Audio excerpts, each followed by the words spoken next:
have noticed several patterns and trends regarding Mexico's drug cartels. So, here are some points that you should know about Mexico's drug war. Firstly, Mexico's nice resorts are no longer tourist-friendly and safe from danger. Acapulco, one of Mexico's nicest tourist areas, has now turned into one of the most dangerous cities. Mexico's drug cartels have been targeting these locations where the tourists are to most likely and most usually take the tourists off for ransom and hold them hostage, usually generating large sums of money once the relatives have wired over the money. There have been repeating patterns of the Zetas, Mexico's most largely feared drug cartel, kidnapping foreigners and Mexican citizens, holding them off for ransom, and as I said before, generating a large sum of money. Statistic. In 2010 in Acapulco, there was a wild shootout in broad daylight on one of the main tourist areas. On this boulevard, the shootout left 6 people dead and many more injured and dashing for cover. Also in Acapulco, in fact, statistic, January 2011, police discovered 30 bodies, 16 of them without their heads.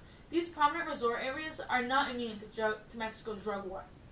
And now, because these gangs have so much control, they've begun moving in on the public demanding money. Several drug cartels have been calling the principals of schools demanding the names of the teachers and of their salaries. The reason? The demand is to have the teachers pay up half of their salary. The cartels know that teachers in Mexico have the most steady income, so the cartels can expect a week by week or month by month steady flow of money. If the teachers refuse, they risk their lives. The cases of extortions have riled up the people, causing many teachers to fight back. Since we're talking about teachers, the people who educate the children, the people who educate the other citizens, the other civilians, they're educating the people of generations to come who are going to be the leaders in Mexico. So this usually generates a lot of public and social disgust with the cartels.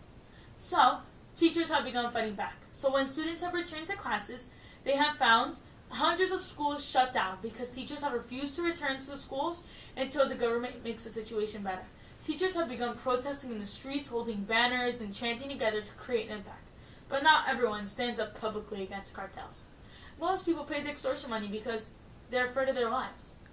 Statistic. In September, there was an average killing of 78 people a month near Acapulco. The Acapulco school closings demonstrate the organized crime's impact on Mexican civilians. Shopkeepers have begun to rely on relatives living in the U.S. to wire the money to live. One banner on a school states, quote, "To the school community, due to the great insecurity we are living, and since authorities are not giving teachers, parents, students, and the community in general sufficient security, we've decided to continue the work stoppage until security conditions are more favorable." End quote. The banner shows the trend of lack of security in Mexico due to the growing rate of extortion. President Felipe Calderon's strategy is to stabilize the militarized approach regarding the drug cartels.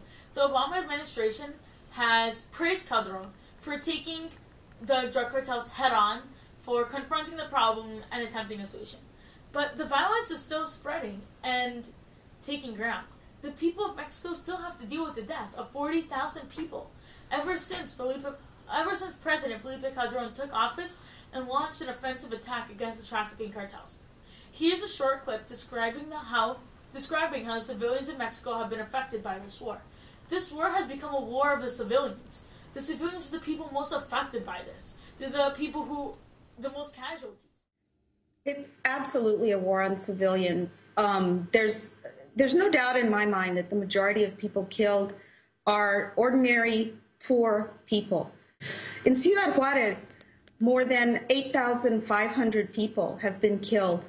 And Ciudad Juarez is not a very large city. It's about 1.3 million people, about the size of Philadelphia. On another note, one of the most dangerous cities in the world is Juarez, Mexico, one of the cities most closest to the U.S. border.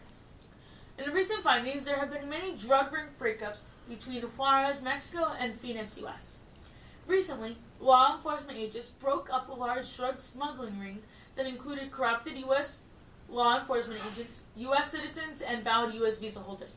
There has been patterns of corrupted U.S. law enforcement agents helping drug lords smuggle drugs out of Mexico and into the warehouse in the U.S.